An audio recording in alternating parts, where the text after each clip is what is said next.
s'agit d'une communication explicitement anxiogène, qui vise à créer un sentiment de panique dans une population, qui vise à créer dans la population ce sentiment que si nous sommes au bord du gouffre, tout doit être envisagé, même le pire ou le plus sévère, pour éviter le gouffre. Deuxième élément, et ça je pense que c'est essentiel, c'est presque l'héritage de la COVID, quand on est devant une situation d'exception, une situation qui est apparemment inédite, eh bien tout est permis pour le pouvoir, tout est envisageable pour le pouvoir, des choses qui étaient inimaginables quelques semaines auparavant deviennent possibles et même nécessaires dans le discours public. Ça ouvre un espace immense pour une action politique qui se définira plus en fonction des grandes orientations, mais plutôt pour contrôler les comportements sociaux qui sont jugés désormais toxiques ou dangereux pour l'environnement. On décide finalement de multiplier soit les interdictions, soit les taxes, soit les réglementations pour être capable de contrôler, d'orienter les comportements de la population.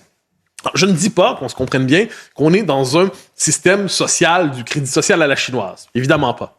Mais ce que je dis, c'est qu'on est dans une logique ici apparente. Parce qu'à partir du moment où l'objectif est donné, c'est justement de modifier au quotidien les comportements des uns et des autres, eh bien, le pouvoir s'accorde une immense liberté pour dire aux gens quoi faire ou quoi pas faire. Et là, on nous dit, il ne faut pas virer fou. Il n'y aura pas, par exemple, de passe de voyage. Il n'y aura pas, par exemple, de passe pour l'avion. Il n'y aura pas de passe pour savoir combien on peut faire de kilomètres en voiture.